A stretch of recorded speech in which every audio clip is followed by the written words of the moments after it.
बंदी हो रही है। मैं यहाँ पर सैयदुल अंबिया सल्लल्लाहु अलैहि वसल्लम की उन 18 हदीसों का जिक्र करूंगा कि जहाद हिंद के बारे में है। आप सल्लल्लाहु अलैहि वसल्लम ने हमेशा मुख्तलिफ चीजों के बारे में बताया है, लेकिन जहाद हिंद की जो 18 हदीसें हैं उसके अंदर आप सल्लल्लाहु अलैहि वसल्लम ने बकायदा टाइमलाइन बताई है कि ये कब होगा, किस वक्त। मतलब कोई ये ना समझ ले कि महमूद गजनवी का जहाद हिंद था या मोहम्मद बिन कासिम का जहाद हिंद था या शाहबुद्द हिंद। गजवा हिंद, जी वही गजवा हिंद। गजवा हिंद मैं बताता हूँ क्यों गजवा कहते हैं। अज़ब हुरैरा कहते हैं कि मैं एक दफा बैठा था तो रसूल सल्लल्लाहु अलैहि वसल्लम फरमाया कि कौन है जो मुझसे वादा करता है। वादा जब होता है तो बायत हो जाती है, तो बायत होती है इसका मतलब रसूल अकरम की सरबराही में होती बात। ठीक, बायत है, वादा करता है कि वो जहाद हिंद में हिस्सा लेगा। तो अज़ब हुरैरा कहते हैं कि आपने फिर फजीलत बयान की कि अल्लाह ने जहन्नम की आग 2 लोग लश्करों पर हराम की, एक वो जो गज़वा हिंद में हिस्सा लेगा और दूसरा वो जो ईसा इब्ने मरियम के साथ होगा। फिर आप सल्लल्लाहु अलैहि वसल्लम ने फरमाया कि जब ये लोग फतह हासिल कर लेंगे और हिंद के हुक्मरानों को बेड़ियों में जकड़ कर लेके आएंगे तो अपने दरमियान ईसा इब्ने मरियम को पाएंगे। यानी वो हदीस है कि जो जिस पे अबू हुरैरा कहते हैं मैं खड़ा हो गया और मैंने कहा कि मैं इंशाअल्लाह अगर जिंदा रहा मैं वादा करता हूं कि मैं जहाज हिंद में हिस्सा लूंगा। अगर मैं मारा गया तो मैं अफजल शुहदा में हूंगा और अगर मैं जिंदा बचा तो जहन्नम की आग मेरे ऊपर हराम हो चुकी होगी।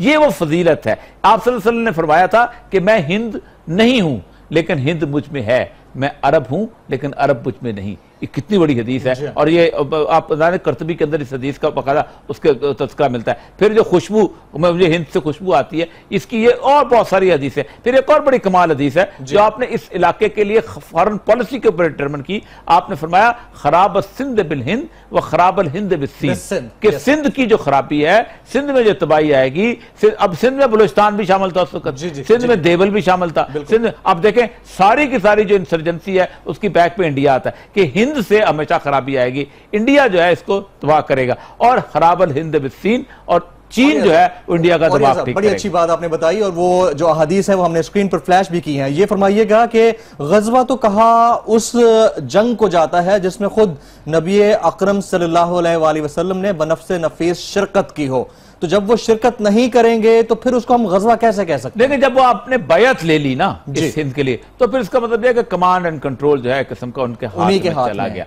हम सारे नायबीन के तौर पे यहाँ पर जो लड़ेंगे वो नायबीन के तौर पे लड़ेंगे। आप अंदाजा करें कि अब्दुल्ला शाह गाजी के मज़ार पे आप चले जाएं तो 92 हिजरी में वो यहाँ तशरीफ लाए हैं। 92 हिजरी में इमाम नफ्स ज़किया के बेटे थे, इसलिए लाए थे कि कल होता गज़वा हिंद आ जाए तो मैं उसमें शरीक हो जाऊँ। कितने लोग थे जो वहां से चल के यहाँ आते थे कि हम गज़वा हिंद के अंदर शरीक होकर सादत को हासिल करेंगे। असल मसला यह है कि इस वक्त पूरी दुनिया के अंदर अगर कहीं शिर्क बिज़ात वजूद में रखता है, बाकी शिर्क जो है वो बहाने के शिर्क हैं कि मतलब अवतार मान लेते हैं हम, वो शिर्क बिज़ात जिसमें बुतों की बकायदा जैसे खाना काबा के बुतों की वो सिर्फ इस वक्त हिंदुस्तान के अंदर रह गया, भारत के अंदर मौजूद है। तो ये इस वक्त बेसिकली देखें पाकिस्तान तैयार हो ना हो, क्या बांग्लादेश तैयार हो ना हो, हमें हिंदुस्तान ने खुद तैयार करना है कि हम लड़ पड़े। मैं यही कह रहा हूं, क्या भारत का जो रवैया और उसके इक़दामात हैं क्या वो गज़वा हिंद की दावत दे रहे हैं? जी असल मसला यही है कि देखिए कश्मीर इस वक्त जो सूरत हाल है, ये कश्मीर आज से 60 साल पहले, 70 साल पहले, 80 साल पहले भी नहीं था, आज से 10 साल पहले भी नहीं था। कश्मीर बिल्कुल मुकम्मल तौर पर अलहदा एक सूरत हाल बन चुकी हुई है। उसके साथ साथ हिंदू जो हैं वो अपने हिंदुत्व के हिसाब से मुकम्मल तौर पे इस प्लान में आ चुके हैं और आप अंदाजा करें कि वो इलेक्शन लड़के जीतते हैं और उसके उस नारे पे जीतते हैं कि हम हिंदुस्तान को हिंदुत्व बनाएंगे। उसके पीछे राष्ट्रीय वो संघ परिवार भी है, राष्ट्रीय दल भी है, ये सारे लोग वहां उसके अंदर मौजूद हैं। ठीक, तीसरी तरफ बांग्लादेश के अंदर जो आपके अगेंस्ट गवर्नमेंट थी, वो बांग्लादेश के अंदर एक और इंसर्जेंसी बिल्ट हो रही है, बांग्लादेश के अंदर एक और रिवोल्ट बिल्ट हो रहा है, क्योंकि जब वॉर सिचुएशन होती है ना तो होता पता क्या है कि वॉर सिचुएशन के अंदर वो लोग जो वाकई समझते होंगे गज़वा हिंद होगा तो वो आके बांग्लादेश से भी लड़ पड़ेंगे। नेमतुल्लाह शाह वली ने अपने कसीदे में जो गज़वा हिंद का जिक्र किया है वो मामला क्या है? नेमतुल्लाह शाह वली ने यह कहा है कि बुनियादी तौर पर ये मार्का जो है अटक पे आके होगा। होगा। अच्छा, वो कहते ये हैं कि एक दफा हिंदुस्तान के जो है वो मार्का होगा और चलते चलते वो दरियाए अटक जो है ये इस पे होगा। 3 दफा कहते हैं खून से बह के यहाँ पर ये बहेगा। और वो कहते हैं कि ईरान से भी और मिस्र से भी और अरब से भी और पता नहीं कहाँ से लोग, अफगानिस्तान से भी लोग जो हैं वो यहाँ आ जाएंगे। और वो कहते हैं कि जब सरहद के गाजियों से जमीन मरकत की तरह कांपेगी, यानी कब्र की तरह कांपेगी, तो उस वक्त जो है यहाँ पर हिंदुस्तान, फिर वो कहते हैं लाहौर फतह होगा,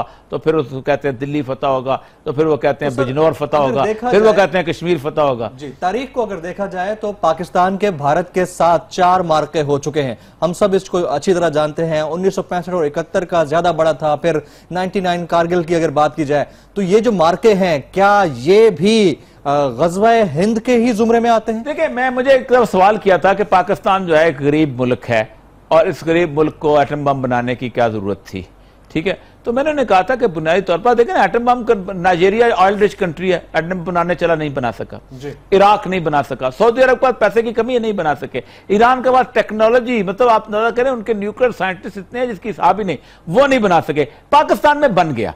असल मसला यह है कि पाकिस्तान जो है ग़ज़वा-ए हिंद का गैरिजन है।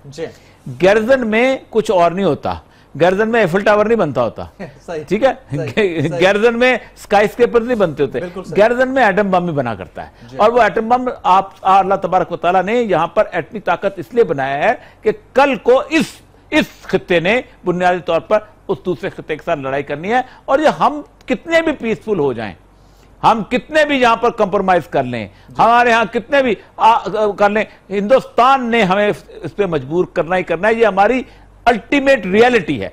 आप देखें ना, आप 20-25 साल लगाते हैं, आप यहां से वो क्या गुट्टा जो होता है जिसको क्या कहते हैं,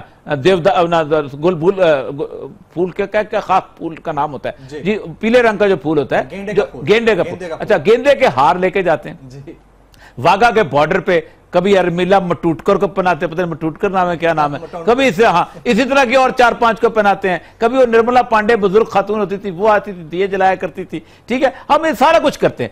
एक मैच इंडिया कलकत्ता में हारता है, आपकी 25 साल की एफर्ट जाया हो जाती है, आपकी वो कुर्सियां भी जला देते हैं। आप अंदाजा करें, खौफ से अहमदाबाद के अंदर खेलने को नहीं देता आपको मैच। तो आपके जितने भी एफर्ट्स कर लें, आप जितना भी कोशिशें कर लें, आप जितना भी उनसे गले मिल लें, आप जितना उनका बकर खानी और चाय खिला दें, अब कुछ नहीं। अभी की एफर्ट की तो हम बात करेंगे ही करेंगे। साथ साथ मुहक्किकीन ये कहते हैं कि जब पहली दफा हिंद में मुसलमान फौजें दाखिल हुई थी तो ग़ज़वा-ए हिंद का आगाज तब से ही हो गया था। क्या इसमें सदाकत है या ग़ज़वा-ए हिंद अभी बपा होना है? मैंने आपको टाइमलाइन बता दी ना कि जब आप हिंद के जब आप हिंद के बादशाहों को जंजीरों में जकड़ के लाओगे तो ईसा इब्ने मरियम को अपने दरमियान पाओगे। यानी एक जंग शाम में चल रही होगी, जब शुरू हो चुकी हुई है, आप सबको अंदाजा है कि, और शाम में रसूल ने फरमाया कि इमाम महदी का जो खेमा है वो गौता में होगा। गौता जो है ये दमिश्क के साथ एक जगह है जहां से मेन लड़ाई होगी। और इधर से हालत यह है कि इधर से हम अलग जंग, हमारी जंग का उसको तलक नहीं होगा, उधर एक दफा फतहयाब हो जाएंगे और वहां से नुसरत के लिए जो फौजें हैं वो हमारे लिए आएंगी ताकि हम यहां पर लड़ेंगे। ये एक सिनेरियो बन रहा है। और जो लोग नहीं समझते, और रसूल अकरम सल्लल्लाहु अलैहि वसल्लम की टाइम लाइन वाइज आज से गिनने, आपने फरमाया जब मिस्र खराब होगा तो जजीरा नुमा अरब भी खराब हो जाएगा। आप देखें कि मिस्र जब खराब हुआ है उसके बाद यमन भी हो गया, उसके बाद शर्क भी हो गया। आपने फरमाया जब मिस्र में पीले झंडे निकले, पीले झंडे जो थे वो 4 के इंसे वाला, आपको याद होगा मुर्सी के जमाने में निकले थे, तो आपने और कुछ नहीं कहा, फरमाया शाम में लोगों को जेरे जमीन पनाहगाहें बना लेनी चाहिए। सही, आप अंदाजा करें कि ज़ाहिर बात एरियल बॉम्बिंग आपको अंदाजा है। फिर आपने फरमाया कि इराक के बेहतरीन लोग शाम चले जाएंगे और शाम के बेहतरीन लोग जो इराक आ जाए। अच्छा, ये तमाम हदीसें ऐसी हैं कि जो नईम बिन हब्बाद की किताब में भी मौजूद हैं और बाकी सारे, ये सारी हदीसें जो है मिनो अन शियों में भी मौजूद है, सुन्नियों में भी मौजूद है। ये तो आपको कुछ ज्यादा फर्क भी नहीं है दोनों का, ठीक। आपने फरमाया कहां से लोग निकलेंगे, खुरासान के ऊपर सब लोग, खुरासान का इलाका जो है वो अफगानिस्तान और ईरान का मशहद का इलाका है, वो भी इस पर बिलीव करते हैं। आपने फरमाया दज्जाल कहां से निकले।